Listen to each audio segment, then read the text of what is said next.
Hi, I'm Tony Kramer, your host of the Agriculture Technology Podcast, and I'm sitting down with agriculture technology and equipment experts to help you enhance your operation for today, tomorrow, and into the future. In this episode, I talk with Stephen Fromm about planting and seeding solutions in Australian agriculture. With that, let's dive into the show. I am very excited to partner up with our RDO Australia dealerships and talk a little bit about some of the unique things they have going on down in Australia. So before we get started, Stephen, why don't you introduce yourself, tell our listeners a little bit about who you are, where you come from, and how you got to where you are today. Hey, g'day there, Tony.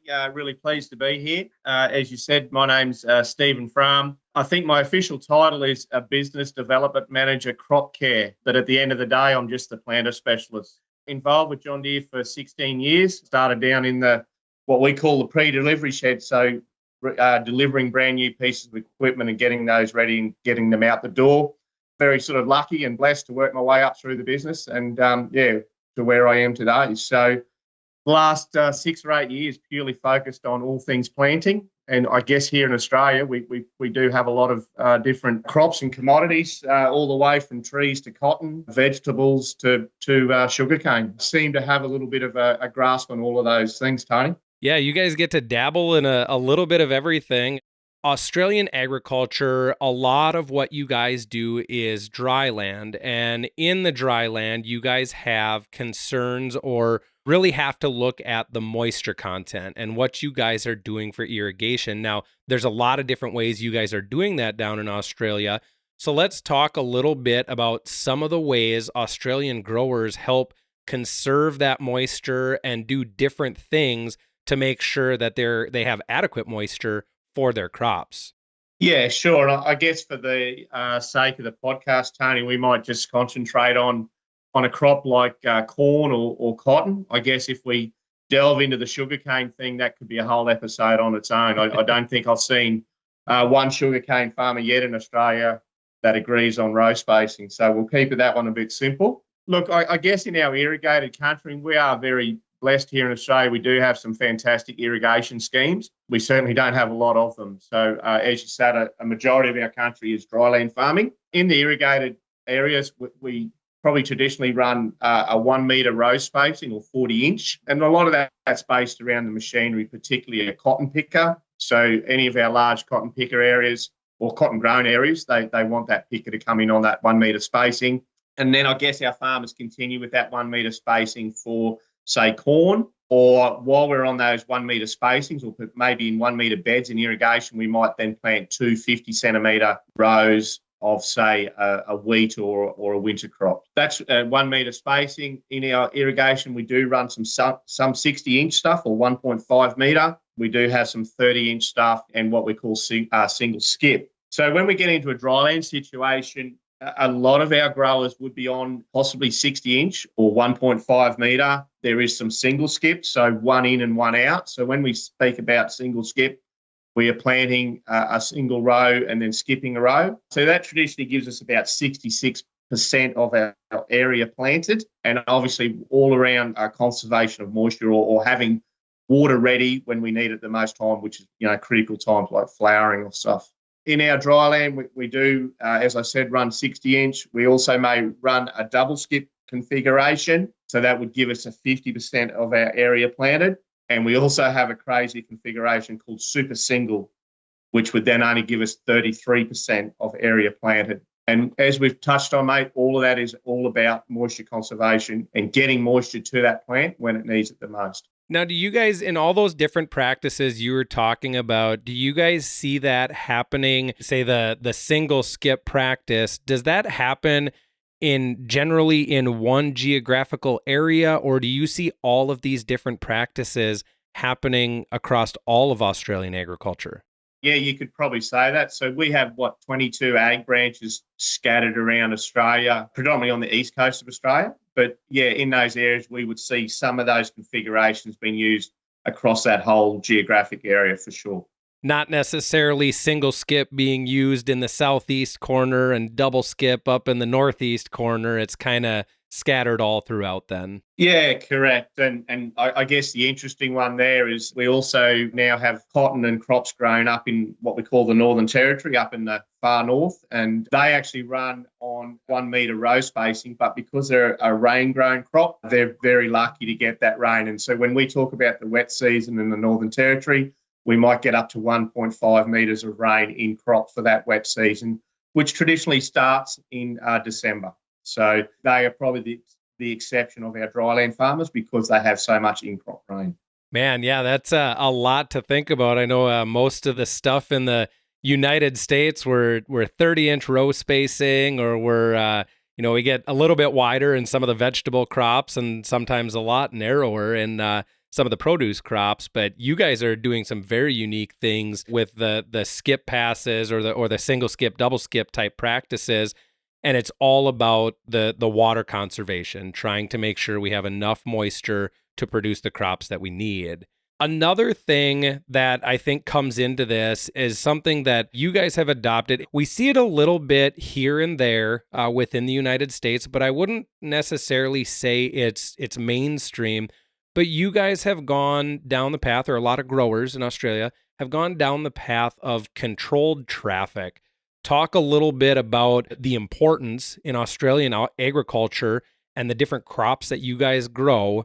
Talk about the importance of controlled traffic and how some of our John Deere solutions are helping with that. We would find controlled traffic probably across 80 to 90% of our growing area of farmers practicing controlled traffic. It's very regimented type practice here in Australia. I know sometimes in the US, you guys may have controlled traffic, but you're sort of happy to wander off those lines for some other operations in the field. I know that, we've been to places to even drive a light vehicle off a controlled traffic line is pretty close to being, getting the sack or getting yelled at for sure. So we're very, very regimented on our controlled traffic. And the big thing is, we have a lot of compaction issues. By keeping it controlled traffic, we keep that compaction to a minimum across the fields. I guess we don't have the snow or anything like you guys do to sort of compensate for some of those compaction problems. So that's why it's very important to us. In the John Deere world, we tend to run everything in either 12, 24 or 36 metre sets across our field.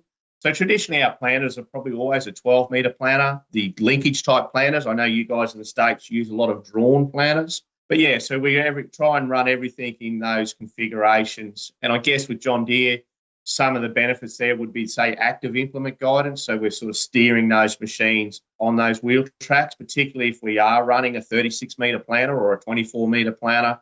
We're wanting everything to run on those controlled traffic lines.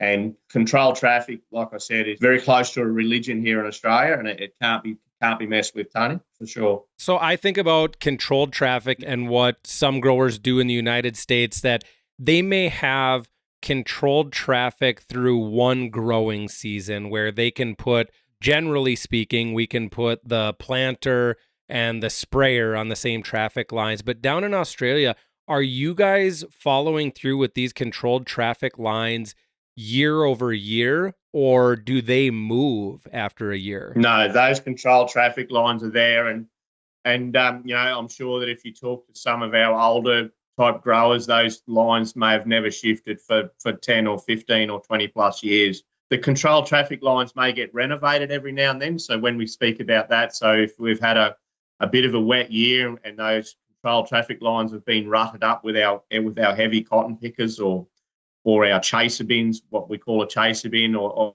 anything, they do renovate them. So they give them a bit of a working up and tickle them back up and sort of flatten them out. But those compaction lines are still there and will not move for sure.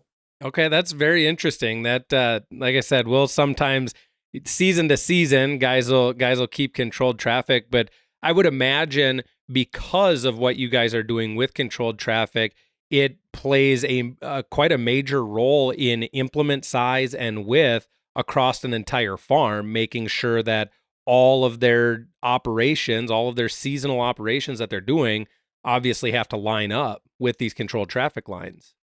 100%, yep. And that's what we say. All our equipment must be a configuration of that controlled traffic line. And probably one of our most traditional control traffic lines would be 12 metres or 40 feet. So we work everything around that. And even when we're talking about equipment, we tend not to plant on those control traffic lines, as you can appreciate. And sometimes we'll even shift row spacings a little bit narrower, so we do have some room around that controlled traffic line that we're not putting seed or inputs that are probably never going to be of any yield benefit because of that. Perfect segue into kind of my next question. So with these controlled traffic lines and the size of implements that you guys are utilizing in Australian agriculture, you guys kind of from time to time have to go down this path of finding unique equipment builds or unique equipment modifications.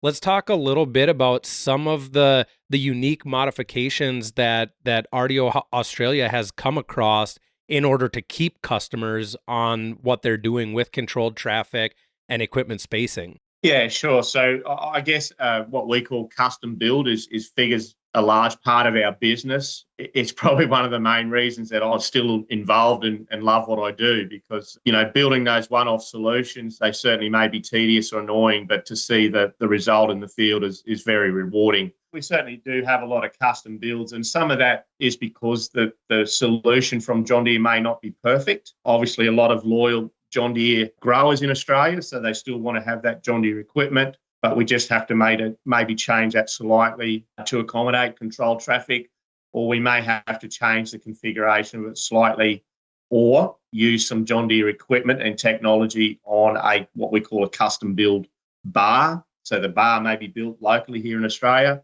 but we're very lucky to fit John Deere equipment or technology to it. So I guess that's what we do. We've probably been known for that throughout the years that we've been around, and we certainly still get a lot of growers coming back to us for those custom solutions.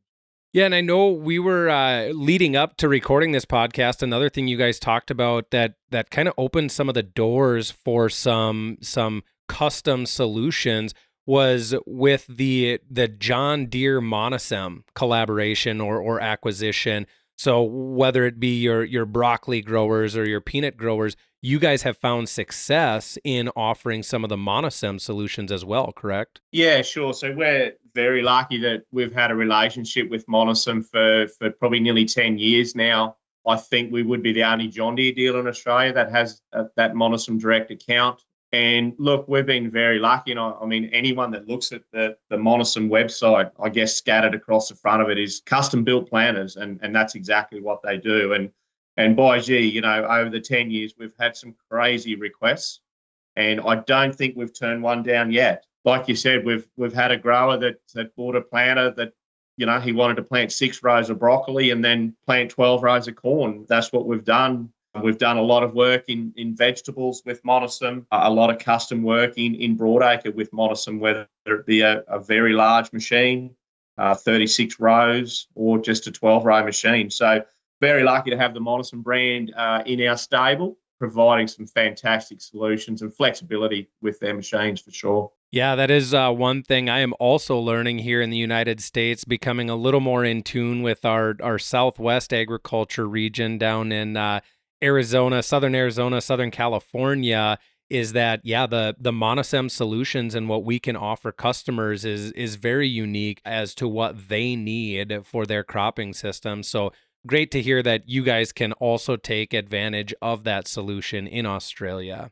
Yeah, very lucky. And I guess now with Monosem being very partnered with John Deere, they, offering John Deere software on the Monosem machines like SeedStar 4 and that. So it gives you a grower some commonality through their equipment. Yeah, definitely. We're another thing we're working on in the States is getting that SeedStar 2 solution onto the Monosem planters for more visibility, getting that data into the operations center, and really growing the digital solutions on how collecting that data in crops that maybe we hadn't collected that data in the past. Great solution from Monosem and John Deere together. Yeah, agree. Couldn't agree more, Tony.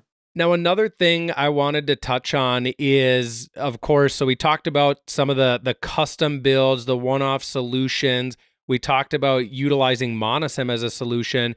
But the other thing that you guys are starting to see down in Australia is some of the other John Deere offerings or John Deere solutions. So talk to us a little bit about, some of the SurePoint stuff that you guys are starting to get into, as well as the liquid application. So at the time of planting, the unique liquid application you guys have down there. Yeah, sure. So we were very lucky to have Nate Chance from SurePoint Ag visit us in Australia early this year. We certainly interacted with a lot of growers and gave Nate a big scope of what's happening here in Australia. So with the SurePoint offering, obviously the Reflex bidirectional downforce, a lot of our Australian growers are looking for that bidirectional downforce on their planters. We traditionally plant a lot of dry country or a lot of shallow country and tend to water up. So the customers are looking for the lightest footprint possible to get that seed into the ground. So Reflex bidirectional, very happy with that. The GFX hydraulic row cleaners, I guess anyone that's owned a set of trash whippers or row cleaners before, they sometimes quite annoying. You always seem to be adjusting them and not in the right spot at the right time. So just being able to adjust those row cleaners from the cab of the tractor is a real game changer. It's made it really, really great. And even the new NPX electric meter that the guys from SurePoint are playing around with, it really ties the story together. So it's a Monosem meter, so another connection there, and SurePoint and John Deere have come together to create this electric meter that we can retrofit to a lot of planting units, particularly here in Australia, where John Deere just didn't have the perfect offering for it, and now we do. So really excited about that. And another new product we're just starting to play around with is the liquid row monitoring. So we use a lot of liquids in planting, and one of our customers came to this year and sort of said he'd found some striping in his corn crop and found out that a couple of the rows weren't delivering the right amount of liquid per row. So with the Sentinel liquid row monitoring, we can now see exactly row by row what's happening across that machine. So yeah, look, very exciting times ahead for SurePoint Ag and potentially RDO in Australia for sure. That's great. Yeah, I know we have also seen success with the GFX row cleaners. You bring up the MVX electric meters. Very excited about that announcement to see what comes of that with SurePoint Ag, Monosem, John Deere, and all those connections there. So really, really fun times in agriculture, in planting specifically. So that's really, really cool. The last one is kind of bringing it back home, the John Deere solutions. You guys have started to see some great success with the John Deere precision upgrade kits in the world of planting and seeding. Tell us a little bit about how John Deere offering these precision upgrade kits has opened the door for some of your growers in Australia. The John Deere upgrade kits, or pucks as John Deere call them, has just been a huge benefit for us, a huge game changer. Really lucky to have those kits available. I really think that they're really reasonably priced. And I guess it gives us the flexibility of either just retrofitting a customer up to the latest and greatest technology in electric drive and Seed Star 4 technology. So that could be just a simple 12-row customer or an 8-row customer on 1 metre spacing. Taking it to the next level, as we have to in Australia, we always seem to push the boundaries. We've got some of those kits now out on 1.5 metres, so some really nice 8-row stack fold gear on 1.5 metre spacings, looking like they were from the John Deere factory. They're looking really smick. And we've got even a couple running around on 2 metre row spacing. Very, very good, very reliable, and we seem to be getting some really good service life out of those kits. They are a bit daunting when the customers get them. I think there's, up to 20 pallets of equipment. There's a lot to wade through there, but once the guys get into it, they can really see that it's coming together. And, we've had some good feedback from those machines in the field and been very lucky with that. And I guess coming with the pucks is probably the liquid type application, so the exact rate and exact shot. We're seeing that as a bit of a feature here in Australia. Exact rate, I guess, as it says, obviously that continuous application of liquid down the row and the ability to have that shut off as the machine crosses over a headland or something. Exact shot, I think our first machine's here in Australia at the moment, and that'll be available soon. And they're talking huge chemical savings. I think that's a real game changer. And for us here in Australia, we just reduce our inputs, whether that be seed, fertilizer, maybe some man hours or some fuel. We've really got to get into that. I guess that sort of ties into autonomy and operations center and all of those things. We're really getting some really good records and history of what's happening with our product in the field, for sure. Sometimes those custom builds or whatever you may need for your operation are great. But, sometimes it's nice just to have that Deere on Deere solution with that precision upgrade kit if it fits your operation and what you need it to do. Now, the last thing, you guys are going to get your hands on the new C-Series air cart. Tell us a little bit about your excitement for that. Yeah, mate, you might have to come down and show me how to use it. But it looks very exciting. We've only had it released internally, I guess. It hasn't made any great public appearances. Yeah, our air cart arrives in January, and we're getting that out in the field from February all the way through to probably May, June. In different locations through the RDO network. The thing that really excites me, I guess, is the ability for the section control. So whether that be, per primary tower, the ability to do prescription mapping based on the 56-volt electric drive motors, the onboard scales to get our accuracy, to get our inputs correct, and probably the easy cal to really get those calibrations done correctly. Everything we're talking about there is saving on inputs or getting them perfect. And, obviously all that data flowing up to Ops Center, we're going to get some maps and create some really good maps and information out of that. So, yeah, really looking forward to the C-Series cart and hope I can work out how to use it. Well, Stephen, I just want to thank you very much for taking the time out of your day to sit down and chat with me about planting and seeding solutions down there in Australia. Really hoping, fingers crossed, maybe I will have to come show you how to use that C-Series air cart. I'd love to get down there and experience Australian agriculture hands-on in the soil down there. So thanks again for doing this, Stephen. I appreciate your help. Thanks very much for having me, mate, and look forward. Anytime you want to come to Australia, there's always a room here and we'll look after you for sure. Thanks, Tony. Please take a moment to subscribe to this podcast if you haven't already. You can subscribe to the show on the many different podcasting apps that we're streaming this out to, such as Apple, Google, Spotify, as well as many others. While you're out there, drop us a review. We'd love to hear what you think about the show. Lastly, make sure to follow RDO Equipment Company on Facebook, Instagram, and X, and also catch our latest videos on YouTube. You can also follow me on X at RDO Tony K.